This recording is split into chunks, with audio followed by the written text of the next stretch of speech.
तम त्याग धर्मांग की चर्चा करेंगे। अभी तक प्राय आज के दिन हमारे यहाँ चर्चा होती थी, थोड़े बेटे चर्चा होती थी कि भाई थोड़े दान मान की बात करो।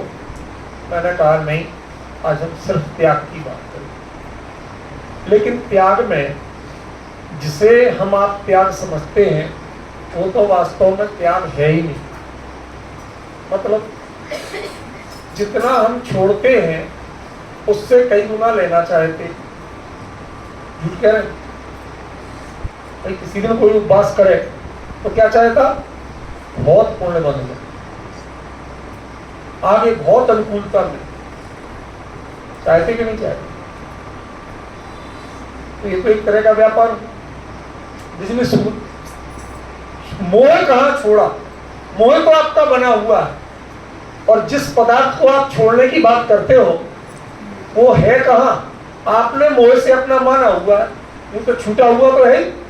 बताइए, लोग कहते हमने घर निकाल दिया, सड़क पर तो आप खड़े हो, घर ने आपको निकाला क्या? आपने घर को निकाला, लेकिन चलता क्यों? घर ने आपको अपना माना ही नहीं था, इसलिए उसने निकाला नहीं। आपने घर को अपना माना था तो आप निकालना मान रहे। दरअसल ये मोह की वृत्ति जब तक बनी रहेगी और पदार्थों में आकर्षण की भावना बनी रहेगी, ये मेरा है, ये पराया है, ये बना रहेगा, तब तक नहीं है तो अभी त्यागी नहीं हो, और है तो अभी कई बार जिनके होता है बहुत कुछ वो भोगी नहीं होते। समो शरण में 3 लोक की विभूति होती, दीवारें तक सोने की होती हैं, रत्नों से जड़ी हुई होती हैं, समझ गया ना?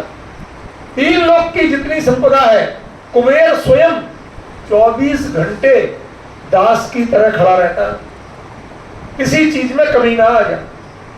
और भगवान तब भी वीतरागी होते कि नहीं होते? होते हैं। क्यों? क्योंकि मोह नहीं करते उससे।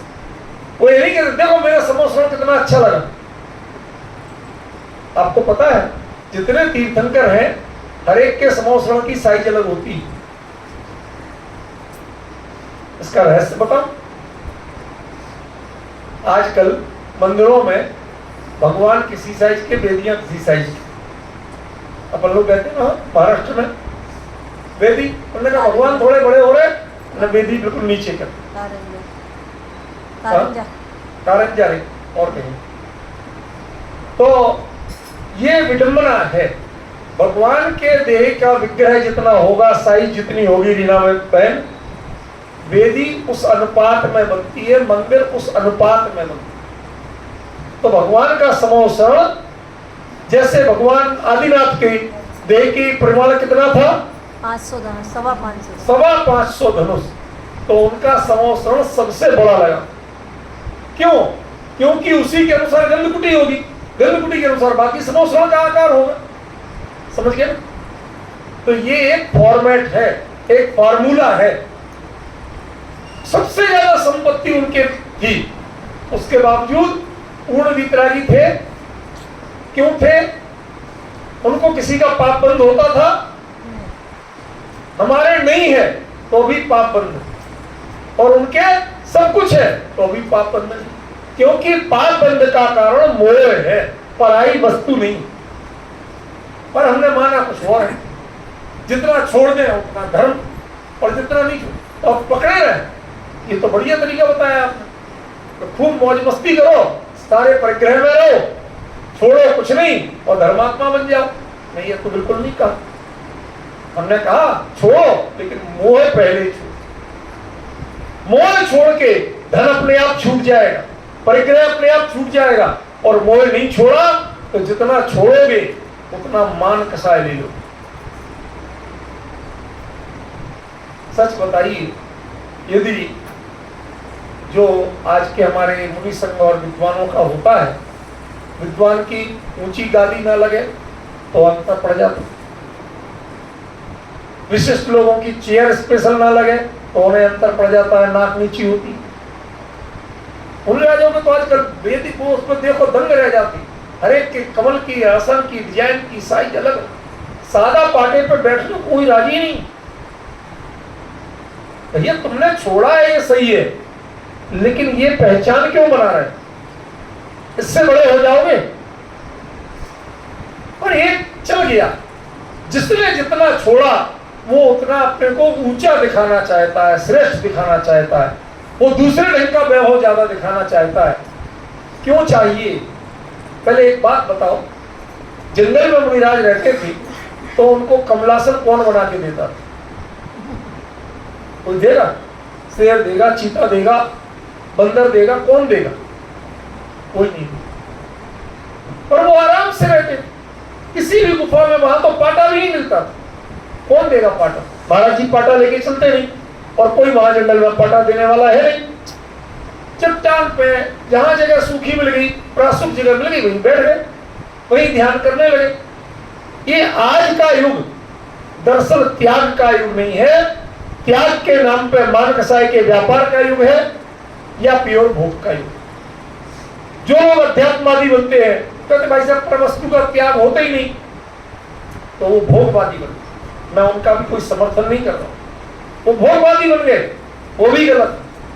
और जो त्याग के नाम पे अपने आप को बड़ा बताने की कोशिश करते हैं, पूजने की कोशिश करते हैं, वो भी गलत है। निरीह वृत्ति, इच्छा ही नहीं रही, मोह ही नहीं रहा, तो चीज अपने आप छूट जाती है। जो छूट जाती है उसका नाम त्याग है। आपका मन उसकी ओर नहीं अटकता है, लोग आगे जा रहे, मन पीछे अटका हुआ। होता कि नहीं हो? जब तक मन अटका हुआ है तब तक त्याग नहीं। और जिस दिन मन और मोह ये छूट गए, उसी दिन सच्चा त्याग। ख्याल में? तो हम कोशिश करें मोह घटाएं। हम कोशिश दान देने की तो बहुत करते हैं, खूब दीजिए, दान के लिए हम निषेध नहीं करते, खूब दीजिए, हर साल बोलते हैं। लेकिन आज चर्चा प्योर त्याग धर्म पर केंद्रित करना। ध्यान तो उसका अभ्यास है, पूर्वाभ्यास। जो मोह धन से नहीं छूटता, दान के बहाने छोड़ने लगते हैं। इसलिए हमारे कोषाध्यक्ष महोदय धीरे से आके कान में मंत्र फूंक के गए कि इतने इतने पैसे आए हैं, जरा बोल देना ताकि लोगों की भावना बने। उनके भाव बहुत अच्छे, वो मंदिर के संस्था के हित में सोचते। पर क्षमा करना, मैंने ये सब अब आज चर्चा करने में, त्याग में इसका मिक्सचर करना ठीक नहीं समझा। क्यों? क्योंकि अब जो बैठे हैं यहाँ, ये सब सिलेक्टेड लोग बैठे, जिनको इस मंदिर से, यहाँ की पूजन विधि से, यहाँ के धर्म ध्यान की विधि से बहुत लगाव, वो हृदय से जुड़े हैं। इसलिए उनको हमें कहना पड़े, माँ से रोटी कभी मांगना पड़ती है कि मना के परोसती है? तो साधर्मी से दान के लिए कहना पड़ेगा, तो अपने आप आए, भरपूर देंगे सब। हमें उसके लिए इस मंदिर की परिपाटी नहीं है कि कभी किसी से अपील की जाए, प्रेरणा दी जाए और कहा जाए। मंदिर के लिए तो आज तक नहीं कहा होगा, ट्रस्ट के लिए तो एक बार बात कही है, वो बात अलग, ठीक है ना। अब हमें बंधन लगा दिया गया कि भाई जब रिटायर हो जाओ जब ही बनवाना, अभी आप दोनों काम एक साथ कर नहीं सकते। थोड़े से मजबूर हो गए, चुप रह गए, वरना मेरा तो था कि अभी तक बन जाता कम से कम 1-2 मंजिल, ताकि वहां से काम शुरू हम कर सकते। क्योंकि मेन बात यह है, मंदिर में 24 घंटे हर कोई नहीं रहता। अब कोई चाहिए तो कहाँ रखें उसको? आप जान लेना, आप सबके बीच में कह रहा हूं, सब याद रखना, इस मंदिर का जो नींव क्षेत्र है, इस क्षेत्र में ना कभी जीवन में बाथरूम बनेगा, ना कोई कमरा बनेगा रहने के लिए। चाहे कोई भी त्यागी वृत्ति हो, कोई किसी को यहाँ रहने की अनुमति नहीं होगी, क्योंकि ये प्रमाद का केंद्र नहीं है, भगवान नित्य जागृत तत्व है। इसलिए यहाँ प्रमाद का कोई काम नहीं होगा। जहां तक उनका नींव क्षेत्र है, उसके बाहर बिल्डिंग में कोई भी रहे, उसमें तकलीफ नहीं। इसलिए ये नियम बनाया गया। आज तक हमने किसी को नहीं रखा, उसका कारण ये उसे रहने को जगह देना, और हमारे पास जगह थी ख्याल में।